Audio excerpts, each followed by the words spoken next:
Olá, bom dia, boa tarde, boa noite, de acordo com o horário em que me vê. Este é Basho e Companhia, microaulas de Haikai do dia 21 de março de 2024. Chegamos ao outono, o tempo mudou e nós trataremos hoje de Teruko Oda, uma homenagem à poeta, à estudiosa, à divulgadora do Haikai. Temos em mãos o livro Nos Caminhos do Haikai, de 1993, de Teruko Oda. Em 1994, Teruko Oda publicou Relógio de Sol, em que ela aprofunda reflexões e também traz novos haikais com relação ao livro anterior. Em 2001, Teruko Oda publicou Catavento, um belo livro em um papel aparentemente craft, em que ela destaca, como aliás nos outros livros, os kigôs e as estações com as quais ela trabalhou os haikais respectivos de cada parte. Em 2005, Teruko Oda publicou Flauta de Vento. Em 2010, publicou Furusaku no Uta, Canção da Terra Natal. Na sequência, Teruko Oda atuou como organizadora de 2 livros. Em 2016, Celebração, com os autores premiados no concurso literário Yoshio Takemoto, do período de 2005 a 2015. E, em 2017, ela também atuou como organizadora de Lua de Outono, Antologia e História do Grêmio Haikai IP, edição comemorativa de 30 anos, 1987-2017. Lá, em 1993, no primeiro livro que Teruko Oda publicou, Nos Caminhos do Haikai, uma edição Masao Ono, editor, e Aliança Cultural Brasil-Japão, ela traz um pós-fácil intitulado Nos Caminhos do Haikai, em que ela mostra a sua trajetória como poeta, como haijin, como estudiosa do Haikai. Ela nos conta que, filha de imigrantes japoneses, ainda na infância, as observações e informações a respeito de flores, pássaros, algumas frutas, alguns acontecimentos de épocas determinadas, as condições climáticas, já faziam parte do seu cotidiano, pois essas referências eram comuns no diálogo entre ela e seus pais. Ela diz: involuntariamente, eles plantavam em mim as sementes do Haikai, pois a curiosidade infantil levou-me a comprovar essas informações casuais e aos poucos me habituei a observar atentamente o amanhecer, o entardecer, as noites, as flores, os pássaros, os rios, os pequenos insetos, as grandes tempestades. E ela nos conta, ainda mais, que na adolescência percebeu que todos esses fenômenos da vida animal, da vida vegetal, mantinham uma estreita relação com as condições climáticas e com as mudanças de estação. E assim ela nos conta que nessa época descobriu a poesia como meio de expressão e comunicação.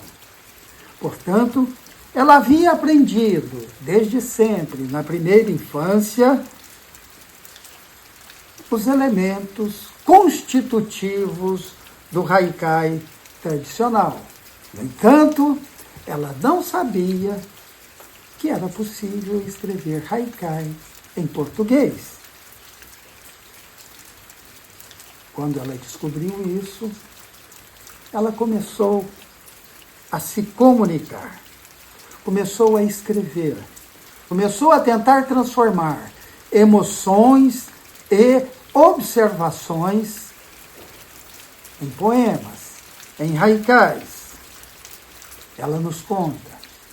Dúvidas e surpresas surgiam a cada passo. Também cometi muitos pecados, mas certamente não me perdoaria.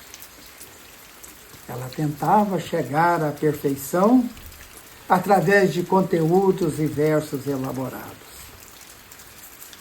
Ela complementa esse momento do seu texto. Em outras palavras, quanto mais eu tentava escrever um bom haikai, pior ele ficava, pois as ideias luminosas acabavam destruindo a simplicidade, a sutileza e a harmonia. E me via frente a um amontoado de lindas frases sem nenhuma emoção. Ou diante de uma bela imagem com a emoção escancarada. E foi assim que ela começou a participar de encontros de haikaístas, de concursos de haikai, obtendo sempre honrosas colocações. E assim ela começa a caminhar com mais segurança, ela nos conta, buscando a simplicidade, a concisão, a ausência de adjetivos. Aspas para Teruko Oda. Buscava também, dentro de minhas limitações, transmitir imagens de forma clara e objetiva, emoções de forma apenas sugerida e as ações consequentes e contrastantes de modo harmônico e equilibrado. Mas os haikais, ela nos conta, os haikais desta fase, por serem teoricamente estruturados, não possuíam leveza e espontaneidade, essenciais, na opinião dela, e essenciais, como nos dizem sempre os grandes mestres do haikai. E assim, ela vai praticando e aprendendo, num caminhar mais tranquilo, livre de discussões apaixonadas, tendo intimamente absorvido conceitos e não dando valor excessivo ao teórico, pois há momentos em que o espiritual sobrepuja o racional e a visão vai se tornando cada vez mais livre e nítida. Cito Teruko Oda. É nesse momento que o haikai nasce, no impulso à maneira de uma câmera registrando o fato. Nesse processo, o termo de estação, para mim, é fundamental, pois é nesse termo que se encontra a força geratriz da minha comunicação com a natureza mutante. Quanto à métrica, ela continua, usualmente adoto o esquema 5-7-5, num total de 17 sílabas. Mas, se a métrica cerceia o fluir de uma emoção, prefiro quebrar a métrica e salvar a emoção. O haikai, nos diz Teruko Oda, é um processo gradual de aprendizagem, onde cada haikaísta deve procurar o seu meio, ou modo de chegar ao momento do haikai, que é muito íntimo, pois depende do modo de ver e sentir de cada um. O momento do Haikai aqui, eu acrescento agora, é aquilo que numa aula anterior vimos como Haimi, o sabor do Haikai. Teruko Oda continua.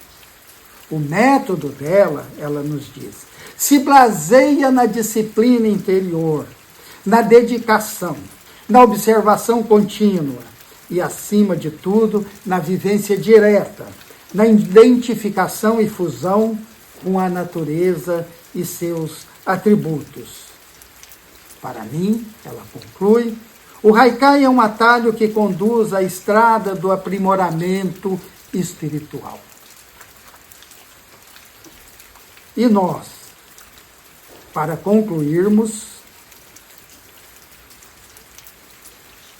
vamos ler um único Haikai de Teruko Oda, deste livro, abrindo aqui o livro dela aleatoriamente. Luz crepuscular. O último arco-íris na ponta do pinheiro. Baixou em companhia, microaulas de Haikai, volta em 10 dias. Muito obrigado, até já.